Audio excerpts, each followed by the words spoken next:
Up, guys? Michael Anthony here in a new video. Today I got Von, Night Razor, Dr. Sector, and Mr. D of Warpsektor, and also Electronic Ghost Machine. Today we're talking about self-promotion as an indie artist. So let's say I'm a new musician. I just came out with the best song ever. And my first question is, what's my first step to get my song heard? So don't get your hopes up, first off. But assuming that it's mastered, assuming that you've got it out there, then release it. And, I guess the easiest way to do that is through a service like DistroKid or something. So once you've got those bases covered, then you're on Spotify, you're on Apple, you're on all the stores and stuff, and probably you'll release it on Bandcamp or something like that. That's when the fun starts. And to my way of thinking, it's all just, it depends on what you're trying to do with music, So for me, it was kind of like that. My main goal was to be a part of the community, like the Night Ride community specifically, and then branch out into others. So just getting played there, the promotion basically was becoming a part of that community on YouTube and Discord and the IRCs. Everything else is just kind of flowed organically from there for me, but. Yeah, my take is it just depends on, what you have in mind and what you want to do.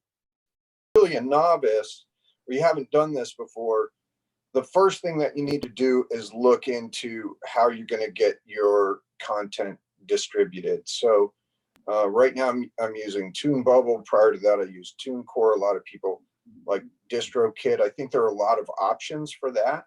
The pricing varies. It's pretty easy to get into. If you Google it, there's a lot of stuff, but yeah, the first thing is you need to get your stuff on iTunes, on Spotify, on all that stuff. Most of those services distribute to maybe 20 or 30 different streaming portals. I feel like for me, there's maybe 3 or 4 that are like important, and the rest are like, well, that's cool, maybe somebody will listen on that. And then Bandcamp is its own kind of separate thing, which is cool. So yeah, I just wanted to mention that. I think like step 1 before you even get into promotion is how are you going to get it distributed, and it's pretty easy to do and pretty affordable. I would skip, actually I would say those steps are probably later, and again, this comes back to what you're trying to do. Play that thing live. Get it to a DJ. If you're a performer, get it on stage and get it in front of people that are expecting to hear something new. People, I think, kind of underestimate the live scene and actually playing things for people. And that works for live online too. Like if there's an online DJ on Twitch or something that you're friends with, Dr. Sector here, he has some buddies from college that are DJs on Twitch, and they like the same genre of music as us. And if we say, hey, there's this cool track, doesn't match what you guys play, they will promote it for you. So yeah, there is the whole recording aspect, and I know that's kind of what we talk about a lot, but live is a huge deal for getting people to recognize your music. Yeah, I think a big piece of it too, to kind of pull it all together, is that you've got to have a plan, right? You got to sit back and really be honest with yourself. Ask yourself, what do I want to do with my music? Who's my target audience? What are the things that I want to get out there into the world? And really sit down and lay that plan out, right? Because if you just go into it haphazardly, you're going to end up with just a mess, right? And I can speak to that from our first album release. We had a kind of a loose plan of action, right? And it worked out for the best because we had a lot of different areas that we were going at with DistroKid, with Twitch, with YouTube, and a bunch of other things. But I think if you don't really lay out your plan of action before you really dive into it, then you're going to end up upside down. I think for me, there's a lot of kind of trial and error and A/B testing in terms of if I try to promote in this way, how much luck am I having? How much are people responding? How much are they listening? To me, multiple times so far in the conversation, people have brought up like, what's the goal? So to me, the goal is, at least initially, getting exposing people to my music, so that over time I develop a fan base and I find the people that like it. So I think when you start digging into all the different ways that you can promote your recording, you may discover, like, okay, if I do this and this and this on SoundCloud, I get this happens. If I do this and this on Bandcamp, this happens. And for me, it's a lot of trial and error, and I can break down the things that for me seem to have done well. But I bet you if we said to each person on this interview here, like, what thing is the low hanging fruit for you? What's the thing that delivers the most for you? It might not be the same platforms and techniques from person to person. Don't just DM the link to people you don't know, because For sure. that is a instant turnoff. Yeah. When I get unsolicited music from a random account, not, no one I follow follows them, whatever. It's just, I don't know, like, for whatever reason, it feels really impersonal, and it just is like kind of a bad taste off the bat.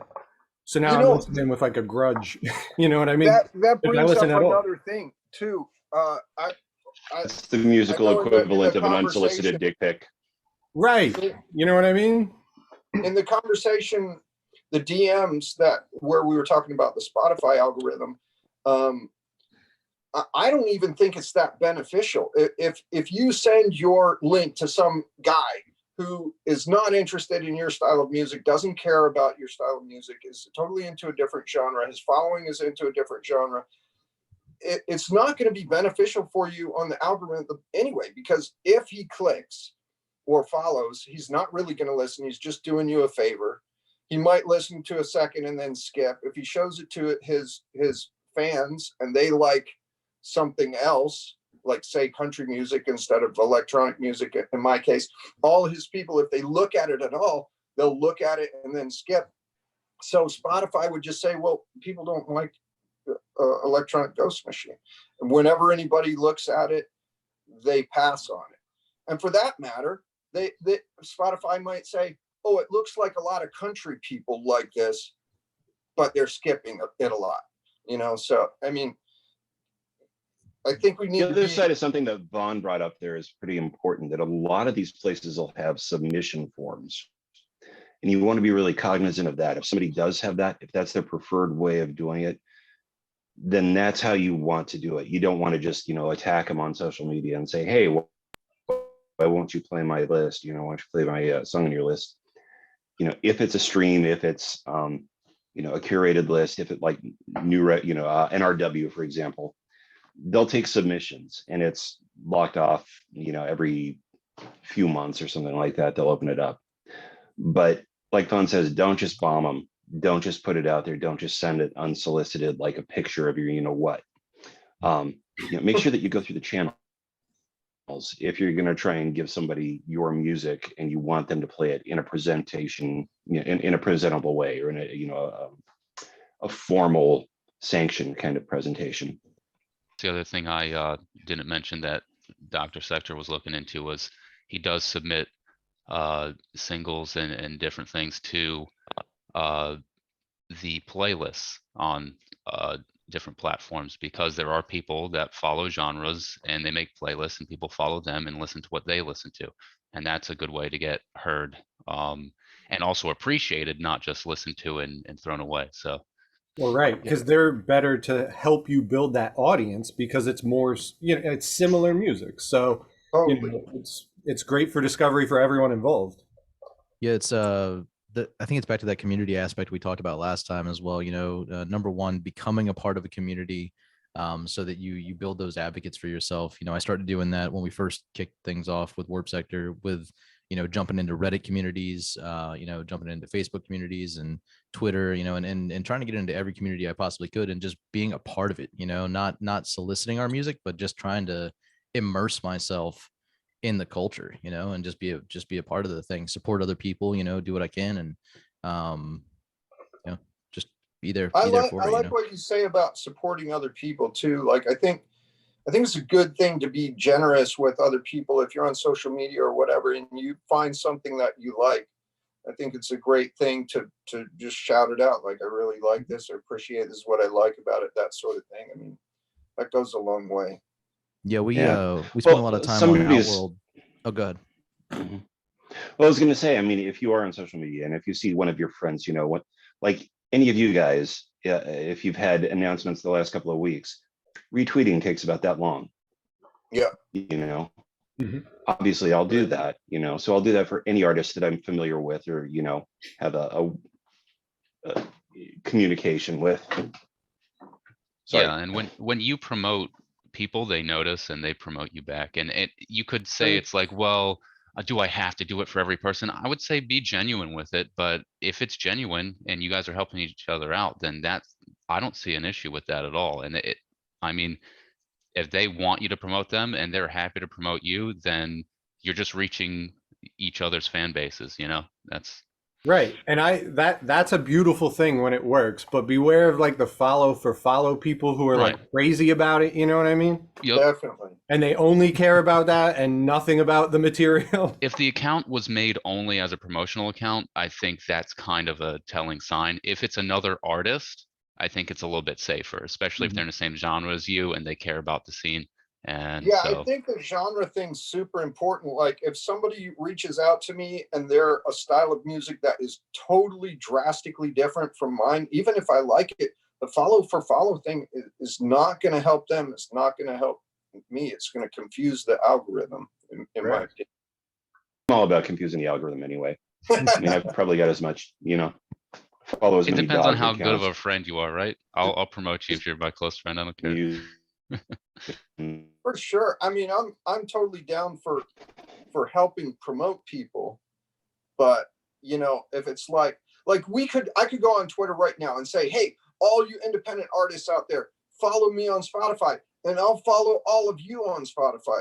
If anything, Spotify's just going to be confused because people get these follows and then nobody listens because it's fake.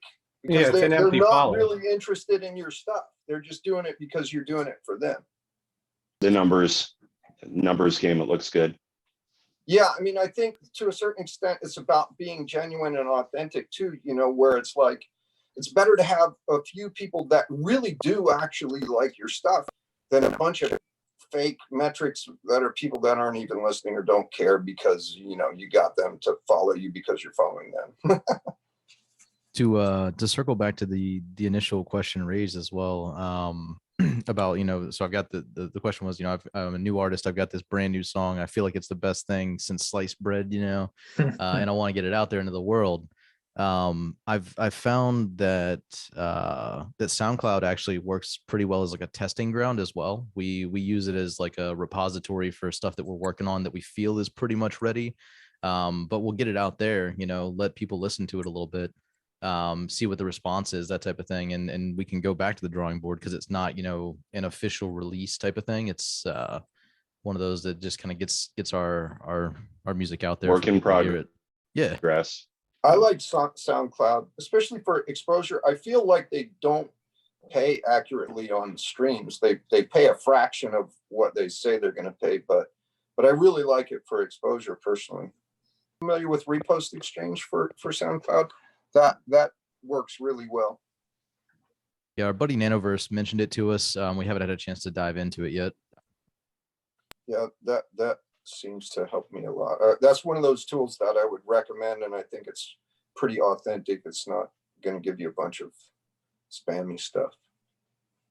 Guys, as a new artist, if I'm also new to social media, like how important is social media? What would you say is the best platform as far as like Twitter, Facebook, Instagram, all the ones that are out there? It's crucial. Yeah. I've had the most success on Twitter. I always have. Me too. I feel like there are more of my people on Twitter. I left Twitter's the only one Facebook I'll touch. years ago, and Instagram I haven't updated since November. Like, I'll do stories daily, but like I don't post anything. You know what I mean? I just started Instagram like a week or two Yeah. ago. The thing that I like about Bunny had that is observation. it's really easy to see. It's really easy for people to hear the music as they're scrolling. I feel like to a certain extent in Twitter, like it's usually there's a link that you have to click off the platform. There's a little bit more of a commitment that you're asking for people. Well, But I've also know. noticed. I'm just starting that. I've noticed on Instagram, like the algorithm is so smart and like instantly updating that if you have like the sound turned on for a video and you start scrolling, it will only show you videos with sound. You know what I'm saying? So like once you kind of like open that door for Instagram, they start shoving all of that in. And Twitter doesn't have that same kind of functionality, you know? It also seems like certain styles of music seem more dominant on Instagram than Twitter. Like psytrance seems to be like a giant community on Instagram. I think it's the I think purpose some of that of is Instagram. I think that some of that is the algorithm targeting you. I'm not a psytrance guy though. Somebody that you know is, guy, or but you know, It has categorized you, people. sir. People around you. It's decided. maybe, I don't know. Mm-hmm. I would say I it's think that because Twitter is for news, right? So where do you go to find out where new things are? You go to the news, right? It's in the name, news. So Instagram really isn't for news, even though some people might use it for that. It's mostly for people trying to self-promote and show art or do photography or put family pictures and stuff. It's kind of like a distilled Facebook. I kind of see it that way. And Facebook's kind of just like, it's more of like a random social media than it is like a news site, right? And Twitter, it really is news. Like all the big news organizations on there, anything that's happening today is on there, and that's where people look to find out what happened today. I don't really go anywhere else to find out what happened today. Maybe YouTube, Well, and Twitter is so instant that like when emergencies happen around here, that's where I go to see. Well, like when there was an earthquake, which happens very rarely in Pennsylvania, but there was one like a couple months ago. I went on Twitter to find out what was happening, and Channel 69 News was updating, because they weren't live. So how else was I going to get the news? Yeah. So this NFT thing, this clusterfuck today with the NFTs, that it's, that all happened in real time so quickly that it was over before I realized it was happening. So, they'd close this site down without, before I could even get in check to see if they listed me. So it was kind of a blow to my ego that I didn't get to confirm that I was a part of that. Yeah, a lot of people were complaining today. I saw that. I mean, of course, I would too. It was Someone blowing was up. trying to do Well, that. it's like such a blatant ripoff.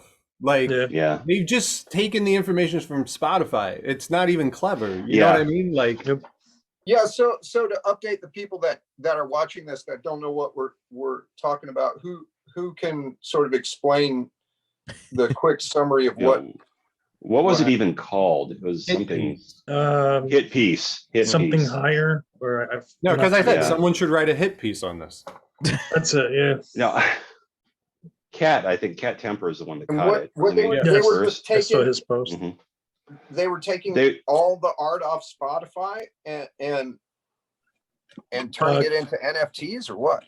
I don't know what you were buying. Does anyone know what you were buying?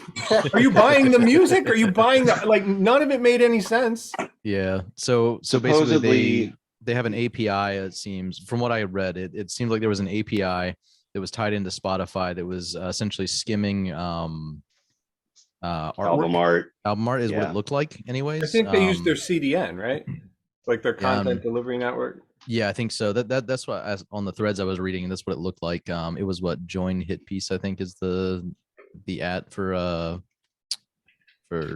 Twitter. Yeah, I'm looking it up right now, but I'm still seeing a lot of stuff on the threads for it right now. But yeah, that's what it seemed like. Apparently, I think a couple other people mentioned that there's not actually any music on there. It was just images, right? But right, for but like there were stuff. minted NFTs, so like, what was it for? Yeah, I don't know. Well, that's the main question about NFTs in general, isn't it? I own a number that says I own a number. Yeah. and we can all see it. I guess the idea is then hopefully next week you can sell it for more than what you bought it for it. Right, yeah. The It's idea all of speculation. the idea of Yeah. NFT is, let's say you have a software that's a decentralized application that runs on a particular blockchain. You could make rules in your program that people could read that allow you to only use information that's stored as an NFT on that blockchain. So you could like make a open source World of Warcraft on like something like Ethereum, and there's only so many of this type of sword, and they're all NFTs. And you can copy them and make as many versions as you want in 3D, but you can never bring them into the game. So really they're keys that unlock for applications, but right now all our applications don't live in the blockchain, they live outside of it. So you can copy and paste as much as you want. So the value, there's no application gatekeeper yet. So the values, it hasn't hit yet, I think. It's all But I saw speculation. like Justin Bieber paid like $1.8 million for like an ape drawing. Yeah, so, Bored Ape Yacht Club. Yeah, that's that perceived value. So right now the NFT world is in a very it's in its infancy essentially. well, it's There's the .com no, bubble, right? It's not people not understanding what they're spending money on. yeah, well, it's the application of it, right? So they're applying this, they're trying to apply this concept to things that don't really make sense for what it really is underlying, right? So there's no utility underneath those in their current form, but there is a future for them. It's just it's a couple years off, I think. The people that I know that are into them are into making money from an investment. I know somebody that made $20,000 with some NFT. I mean, I don't really get it, but I think you hear a story like that and it's like, yeah, that sounds good. Now I like NFTs. I mean, it could help music in the future. I think like talking about social media, this is probably the most social of medias is public blockchains. But let's say somebody comes out with a music sharing site on the blockchain, and you mint something and it can only play in their player, and they know who was the first person to upload it, who owns it, and it gets distributed and you get to see all the information publicly. I think that type of thing is pretty useful, because right now everything's centrally controlled by these large companies that we complain about on Twitter and stuff. And I think NFT does have a role to play in kind of getting us out from under that. But I think, like Dr. Sector said, it's going to be a few years before that happens. The solution looking for a problem right now, in other words. Yeah, we yeah, don't that's have a the question. solution built all the way, I would say. Yeah. Bad implementation so far. I have a question regarding social media for you guys, if you're ready to, if we're done with the NFT thing. Have any of you guys, I know a lot of people really advocate paid Facebook ads to drive traffic to like Spotify. Have you guys ever tried anything like that? Never paid, no. I was a No. professional ad buyer for Facebook and Instagram ads for a large company. Don't do it. You're wasting your money. I guarantee you're wasting your money. There's way more effective ways to spend it. Like, I think you could go throw it vampires- out the window and it would be better spent. Like, there's click farms that exist where, people in other countries get paid just to click through ads, and you'll end up with a bunch of shit, that you ended up paying for because there were clicks, but nothing came out of it. You know what I mean? They were empty clicks. Now, No return. unless you're doing hyper targeted stuff, you know what I mean? And you can hyper target, you can, all the way down to like geofencing. So like anything you want to do from a targeting standpoint, you can do on Facebook. But if you're just like people that like electronic music, you like, it's going to be a shit show. That money is not going to come back in any way. I think That's good to Vampire was know. looking at doing something like that, wasn't he? He said he was targeting on Facebook, or was it on Google? He was looking for information about that. I've I'm not sure. Yeah, he's not with us tonight, obviously, but Yeah, I think the difficulty is that there's so many things to juggle, right? So there's so many different social media platforms. There's so many different ways to, to get your stuff out there. And I think it goes back to what we were talking about, that concept of, certain platforms have certain communities, right, that are into certain types of music. So first you have to kind of discern, okay, well, which platforms are really hot and heavy for my style of music, right? Where are the communities? Where do I get myself as a part of this, right? So that I don't have to juggle 15 different social media sites, right? I think it's all about, how do I target it properly so I'm not wasting time. Yeah, find your people, like your community, like he's saying. Find your people, and none of it feels like work then. Feels like you're talking with friends. It's interesting. None of you guys are into Facebook. I'm not into Facebook either.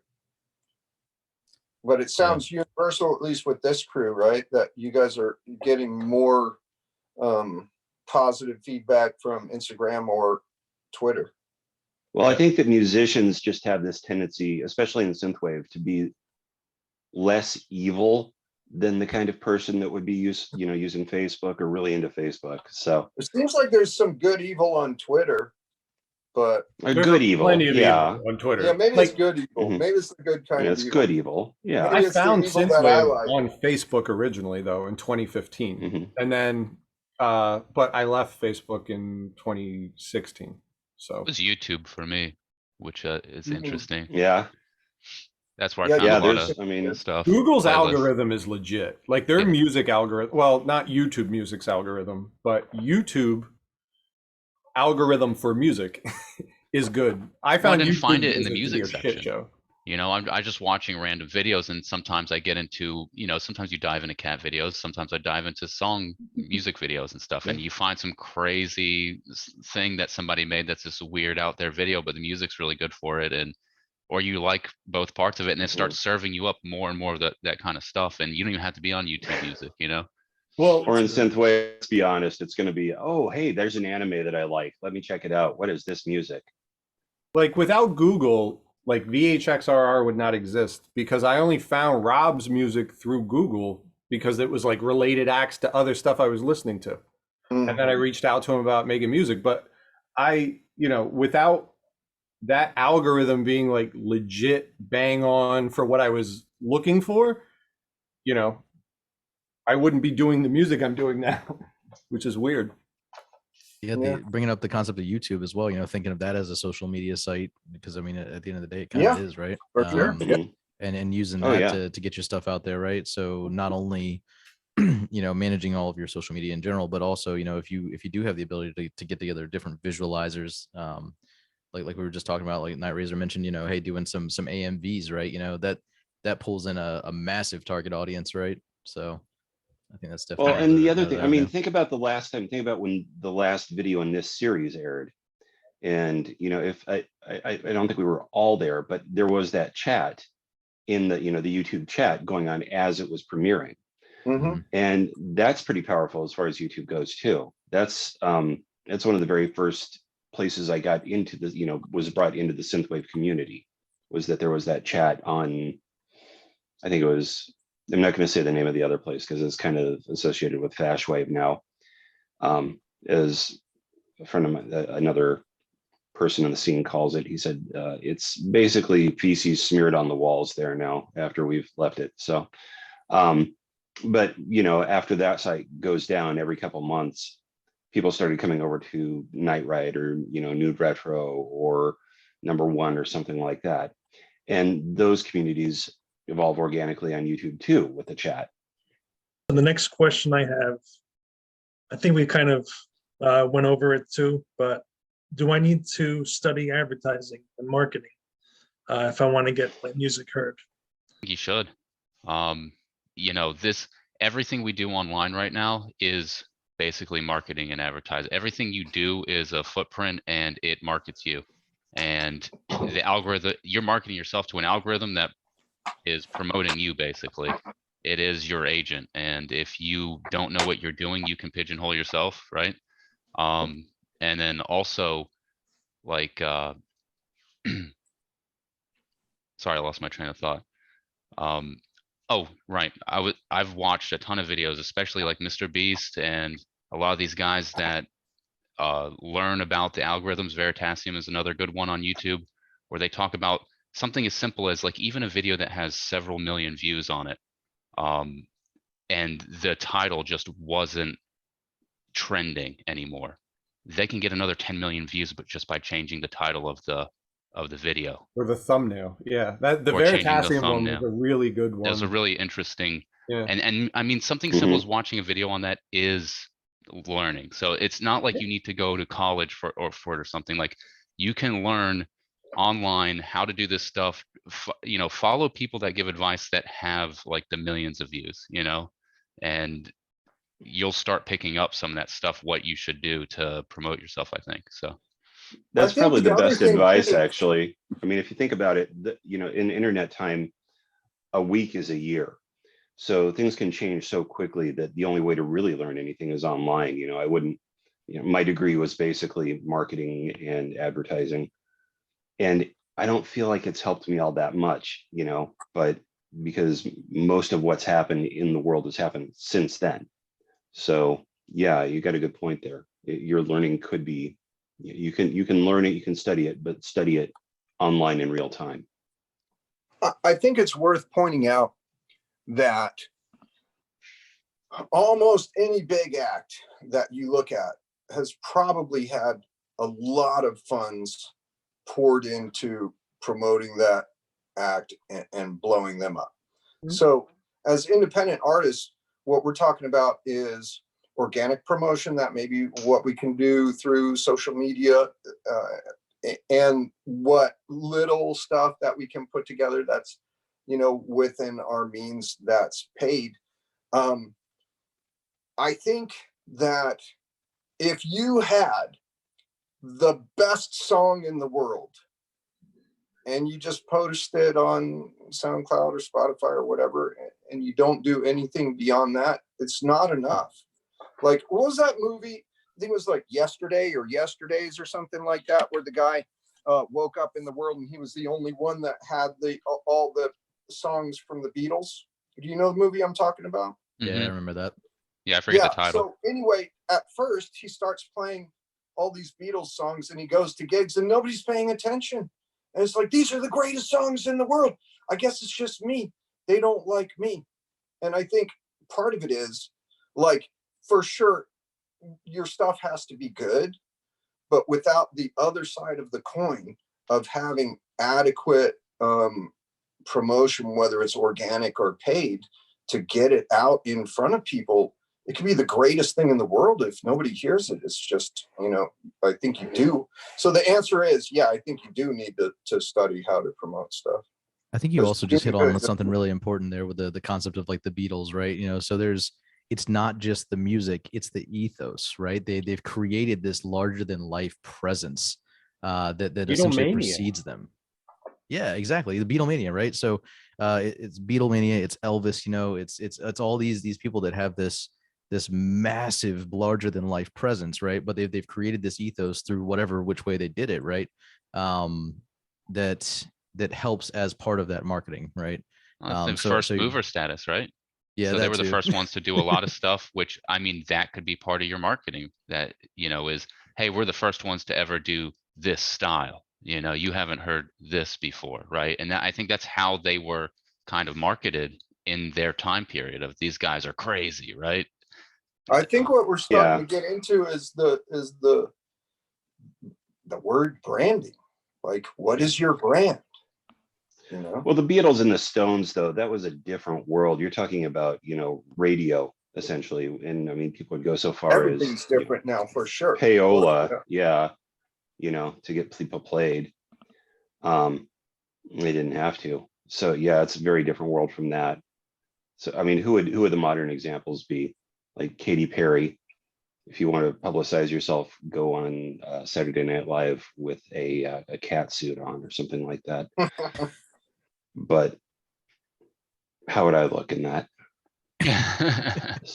Maybe the next video we'll try it out. So the question then becomes, you know, how do you stand out in a sea of neon, right? Yeah. Well, yeah.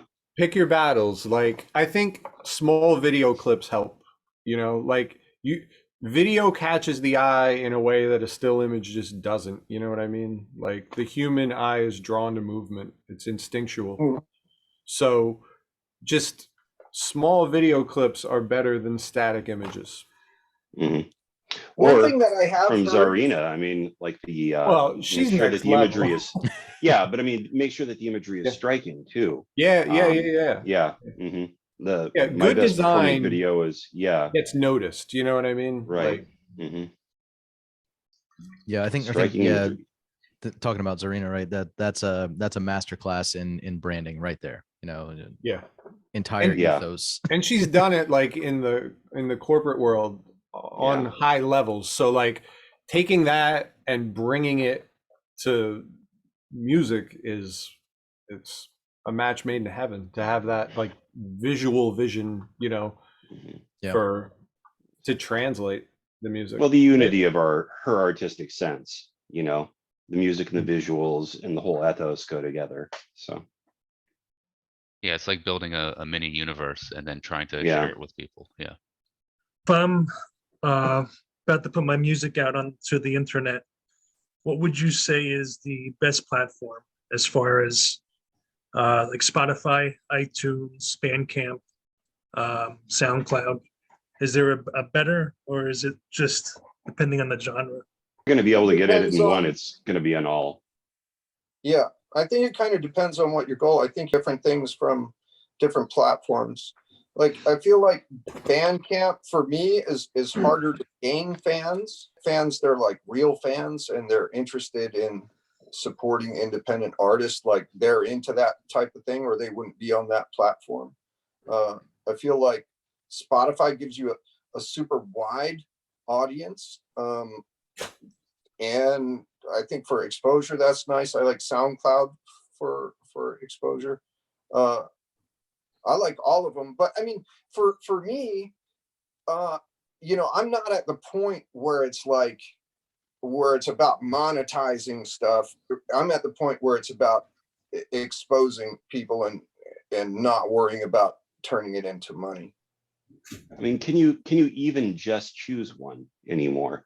I don't know if it's even possible for a single artist, you know, to say, okay, I'm going to target Spotify, but leave Apple out of this, and don't worry about Deezer, Well, I Amazon would say Music, forget it. what we did with VHxRR this last year was we did like Bandcamp exclusives up front before we went to streaming, because we'd found in the past when things released on the same day, you had great streaming numbers, but it didn't translate to sales the same. By putting that like small window of exclusivity in there for sales, it also gives you a chance to ramp up promotion and pre-saves while people can still buy your music. You know what I mean? So it's Yeah, all I've about seen people do targeting that. each, Seems like a good idea. yeah, using each platform as a way to target your rollout, right? So you're thinking of it as, okay, well, I've got this, because like we're thinking through this right now as we're working on our next album, right? So and I even posted on Twitter the other day, hey, do you guys want singles? You want me to just dump everything on you, you know? And the resounding response was, hey, we want some singles, right? So right, that concept of, hey, we're gonna drop some exclusives, some singles, right? Let's build the hype, you know, on certain platforms. You know, let that funnel into the streaming platforms, right? So it's just, once again, having that plan of attack and understanding that you kind of have to use them all for their intended purpose. Mm-hmm. I I think kinda- singles make it more likely that the algorithm is going to be triggered and they're going to start showing your stuff to new potential fans in the appropriate genre if you keep on feeding content just like any other social media. You know, it's not like how it used to be where like, here's my album and people are going to go down to the record store and they like the cover and maybe they'll buy it. You know, it's just not like that anymore. I mean, I Yeah, like the that's idea definitely of Bandcamp though, having it on there as like a base of like, this is where I sell from, and then doing the promotion and then having somewhere to point them to. Like, like Vaughn was saying, like, hey, we did the exclusivity first, right? And so all the people that want the exclusive thing first are going to pay for it. And then once, you know, it's been out for a little bit, you do the social media thing, it's out there in all those places, and you say, hey, if you want to support me, you can buy it here. It's already there, right? So I think it's Well, good and you for get the merch, second too. push when it gets to streaming then too. So you can, you know, like re-push it out without being annoying to people, you know? yeah. It's that gentle reminder. So all of them, There's but definitely in an order of some kind. Right. definitely some drawbacks to releasing all at once as an album, though. I mean, if you're releasing a trickle of singles a little bit at a time, then that's going to keep you in front of mind. That's going to keep you on the DJs, the curations. It's like, oh, there's new stuff from this artist. Even if if you're releasing an album all at once, then it's kind of like splat, here maybe one or two songs that have a little pickup, but then a lot of material that kind of gets ignored because it wasn't a favorite right away. Whereas if you're trickling out a little bit over time, you have the advantage of novelty, constant novelty. And I think it's different from the old days where like an album would come out and they'd go to the singles post album release.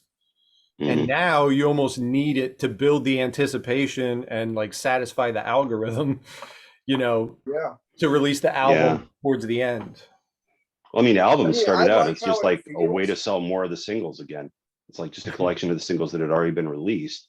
Yeah. And the A&R guys would say, okay, well, we didn't sell enough of this. Maybe if we put them all together, we can get them sold. So the idea, I think we touched on this last time too, the concept album didn't really come around until the Beatles and the Stones, I suppose. So yeah, I love the it is a new idea thing. of releasing something that's, a full album, like in terms of creativity. But this conversation is about the promotion. And I think pretty much everybody is in agreement that sounds like singles might be the smart way to go. That's how Dr. Sector and I actually release music. All of our work in progress is on SoundCloud, and you can listen to it all right now. But only the people that really follow us hardcore know it's there, and they are looking forward to an album release. So we are building anticipation, and then, what songs are going to be on there. I was the one that helped them make this or name it, or, I helped vote on which song made it into the album, all that kind of stuff. Yeah, Well, that's almost my like question that is- Kickstarter feeling of involvement. Like people that pledge to it feel like more involved and attached to it. My And main buy-in. question is Yeah. Dr. Sector a doctor? Kind of the same way that Dr. Pepper is a doctor, I would think. Exactly, yeah. It's interesting it that enough. you say that. If you're There it feeling is. down, Thank you. this is good for you. Love it. Love it. Makes you feel a lot better. It's medicinal. You can get it over the counter. Yeah, that's why I spell it out instead of putting the PhD at the end, I noticed too with the other day I was like searching for a song, and on Bandcamp it would have said Dark Wave. I saw it on iTunes, exact same song, and it was under pop. So I was like, I wonder if some songs get lost in certain genres. Yeah, as well, far as- Bandcamp's horrible about that because you don't have synthwave as an option. Yeah, You can't list it as synthwave. It's just electronic or dance or something. Right, Yeah. right. That's a really good call That out. genre That thing that is a genre. pain in the ass, man. Yeah. Yeah. That categorization, tagging your songs, that type of thing. Like there's SoundCloud is really good for that, though. They let you Yeah. type in, whatever Yeah, slash. SoundCloud has more flexibility than a lot of them. You can for make sure. up your own genre yesterday, and have your Yeah. own thing tag that people can click on Of course, and find all. nobody's necessarily searching for your made-up genre, but maybe some. Yeah. At some point they will be. Right. Mhm. But when someone finds it and they click on it and there's like 20 or 30 songs there, they fall into that hole. You know what I Yeah. mean? And Yeah. now you're like a diehard. we It's actually better had to we set had the that trap, happen. right? We Yeah. actually had a bunch of just random folks from all over the world, like from like Russia and places that like jumped in, and I think they found that our hashtag for our made up genre, but Mhm. then became Cool. avid followers and are like liking and listening to everything. I'm That's looking awesome. at my streams on there, and like these 25 random people from Russia all of a sudden just became like super fans. I'm like, this is awesome, But Okay, my new genre is going to be pop art avenue genre. maybe one day. Dr. Sector, what was that? Was it Cyberjank? Yeah. Okay, yeah, I Yeah. can see that. Cool. because cool. it's it also, I mean, like we chose it because it's kind of our ethos, right? It's once again back to that marketing, back to that branding. The joke that we made early on when we were coming up with the concept is it's dark synth chip tunes and a TI-83 thrown in a blender, and you hit frappe and you get Cyberjank. Makes sense. Yeah. Yeah, the you can use last- that. Go ahead. Oh, I I'm was sorry. gonna say just make up your own crazy hashtags and maybe that'll get the attention. Aardvark wave. Whoa. 2 A's at the beginning. I think that's where The a lot next of the big thing. wave genres came from, honestly. It's people just started posting titles on Yeah. in YouTube and other social media sites and just started making lists of this wave and that. I mean, there's Simpsons wave. I mean, come on. Is there really? Have you guys ever Oh, looked at heck any of yeah. those I've never videos seen that that. like explain the differences between little like EDM subgenres? It's Yeah. crazy. It's crazy. Yeah. It's too much. Mhm. I can't you- appreciate the nuance in all of it sometimes. Well, Well, it I ties- kind of, It's religious. I'm not into the. Speaking of the Beatles, if you put on any Beatles track, like they're all over the place stylistically, right? But like if you say, I don't know, acid house or something like that, there's like this whole like it's got to be this kind of beat, it's got to be this BPM. These are the kind of appropriate synth sounds, etc. I mean, it's like too niched in. Like, Mhm. I mean, Yeah, I give the think artist some flexibility. I'll so be like, right for back, example, you guys. for example, we nice. hang out on a Twitch channel called Outworld Sounds, right? These guys are great. They're huge supporters of the community. You know, they're bringing in every Tuesday they do a stream called Taste of the Underground, right? So people will submit. They've got their Google form, you know, that type of thing. Unsigned artists and smaller artists will submit.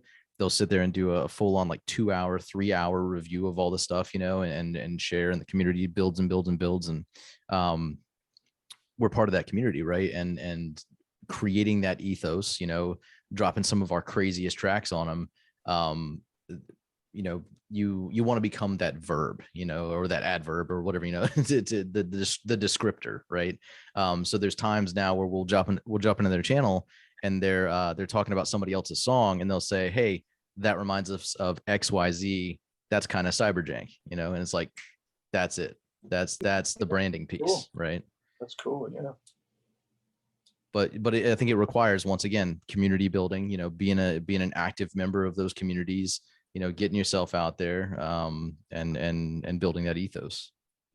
I mean, if you look at a lot of the amazing bands that came out of the 60s and the 70s and stuff like that, they talk about the community that they were in Southern California. They were all friends, you know.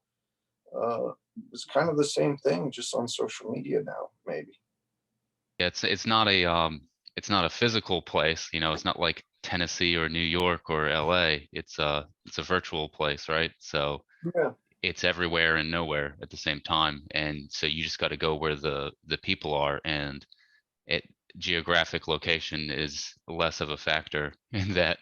But yeah, definitely notice Yeah. what people are paying attention to. That's where they're gathered, right? So Okay, guys. So one of the last questions I have, or the last question, we probably already went over this. Should I just release an album or put out singles to introduce a new album, an LP, EP? What would be the best starting point? Kind of like what we covered before. It sounds like most people feel like singles are good. What I'm planning on doing is I'm going to do like a 6-song EP, and maybe I'll do 4 singles ahead of time and then say, here's the whole EP. I don't know. What are you guys thinking? I think we talked about it, and we kind of covered it with the whole, you know, how do I promote my stuff? And, you know, Von Hertzog brought it up, which was, you know, we release to a more exclusive thing first. So what's more exclusive, you know, all the songs or a few songs? It's the trickle it out, you know, let people feel out your stuff, and a little intro icebreaker to what the album might be like, and you know, release it in a timely way. I mean, we make 1 to 2 songs a week that are brand new, you know, and have people join in with us and mess around with them. So it's like we're releasing stuff all the time. So if we do drop an album, everyone who's been with us the whole time is ready to go, you know. So I think that's kind of how you have to do it. Now, Dimi Kaye, when I was releasing, when I brought out or was getting ready to bring out Bleeding Edge of Night, pointed out that, okay, before you release it on Bandcamp, what do you do? You put it on, you have to release it like 2 months ahead of time, or you have to list it 2 months ahead of time before it releases. And then you can submit it for that Bandcamp daily and get a chance to be on the front page.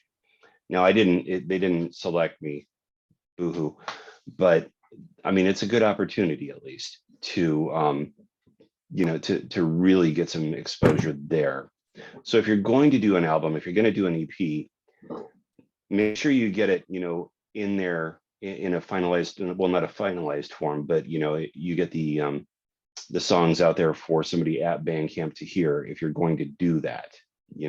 Same thing with Spotify.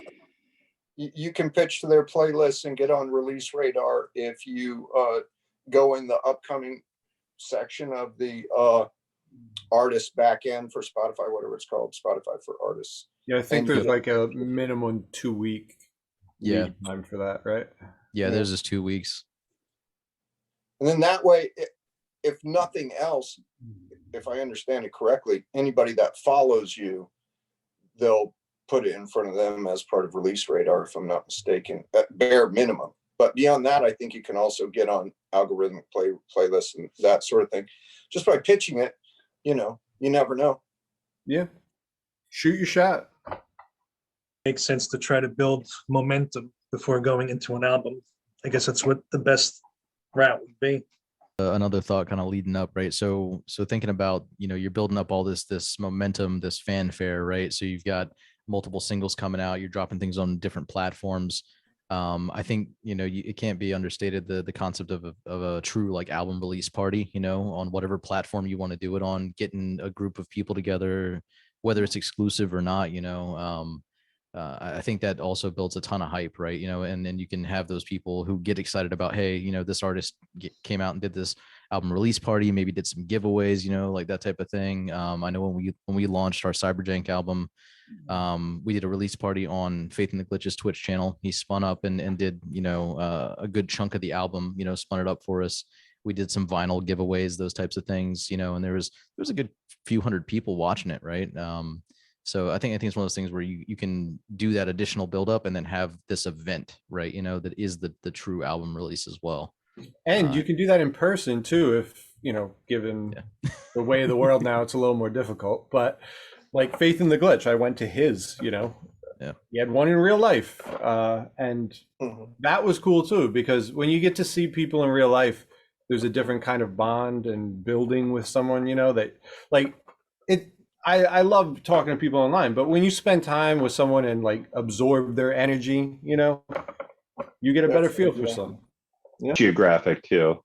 Yeah, for sure. Like, no, it is geographic. Like, I was lucky enough to be close to New York to be able to go to things, but and yeah, if you have a community, or if you're not in the middle of nowhere, if you're in a city that has some sort of scene, try and seek it out and just see people and hang out with them, because it's cool. I think years ago there was some clubs, whether they were teen nights or just general clubs, they used to have like a CDs, if someone was premiering, or if someone was performing, I should say, on stage that night, you would see like their CDs, things like that. Certain clubs, not all of them, not the big clubs, but that was always a good way to promote your music, things like that. I think, back in late 90s, people would hand out mixtapes, Yeah. Well, 03, I was in China Club for, I was in there with some rappers. Yeah. I mean, they must have had a Eve. bunch CDs, mixtapes, right? They were handing out. Yeah. I remember DJs doing we that. pressed up like 200 and just hand them out in the crowd. Yeah, exactly. That was like the old style way of doing it. Well, not old style, but I think it would still be useful now too, though, to have a physical, Yeah, if you had should a we live talk party. about merch? Anybody? How about merch? You guys doing good with merch? You guys like merch? What do you like to sell? Yeah, I mean, we Into the butt to mail it out. we run we have our Teespring set up, and it's all linked through all of our socials, that type of thing, t-shirts and fanny packs and leggings and stickers, and all that kind of stuff, because why not? I think it's one of those things where you don't want to shove it down people's throats, but you want to absolutely have it accessible, make sure that it's that people are aware that you have it, that type of thing. Manufacturing on demand exists. So might as well Yeah. just have it set up, right? Like why That's would you true. just exclude yourself from a channel? I don't, yeah. But the other thing is, we do also have the album on vinyl, and people ask about that a lot too. So that's another thing. Like, I don't know why, but people feel like vinyl is like something that they have to get, right? Even if they didn't even have a record player, they want the album on vinyl for some reason. So it's interesting, but people will always ask, you guys have a vinyl? Like, yeah. So I did experiment with making disposable night razors. So they were like, little Bic razors with the blade removed and then the logo on it. And I don't recommend that. that's awesome. I like the I need concept one of though, those. right? That goes back to that branding piece. Once again, if you've got something that's extremely novel, that will remind people of who you are, right? That's a cool concept. People love meme tokens. They Yeah. want. If it had worked, if it had worked, it would have been great, but it didn't. If you see, sold it as an NFT, maybe it would have.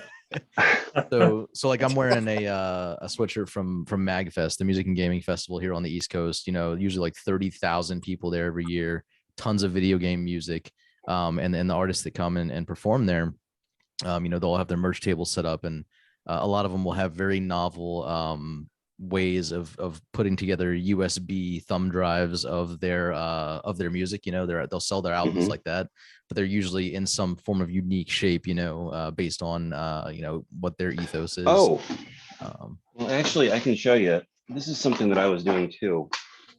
The physicals I did took 3 or 4 forms. I had CDs and regular cassettes printed up. But then I also had these little USB drives. I don't know how well you can see this.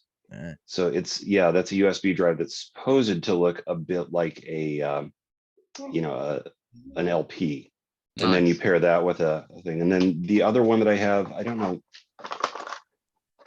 What I said to you? There's a USB cassette. I might have one of those out, actually. That's I can show awesome. I remember seeing that. Yeah, I don't think, do I have one? Oh, shoot, it's not out. But yeah, it's a cassette tape. And if you guys want to talk, I'll pull one out here.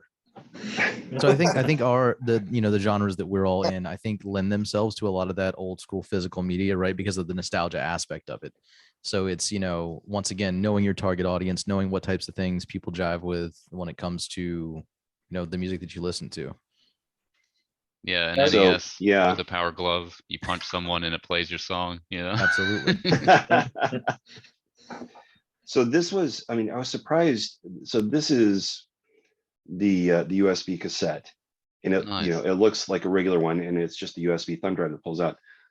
What I was surprised at is that it was the other artists were the most interested in this, and I think it was because they saw, they were interested in perhaps doing it themselves. But this was, I kind of thought, okay, these USB physical emulations, they kind of bridge that gap that you were talking about. It's like, okay, well, I have the nostalgia, I want the cassette, I want the album, I don't have anything to play them on. You can give them both. You can give them the nostalgia, and you can give them the USB that they can play something on these days, and the physical aspect. Nice, all the printing and everything on it too. So very cool. Yeah. As always, Mike, thanks so much for doing this and including us. It's super fun to do this. Thank you. Oh, of course, Yeah. guys. Of Always a course. pleasure.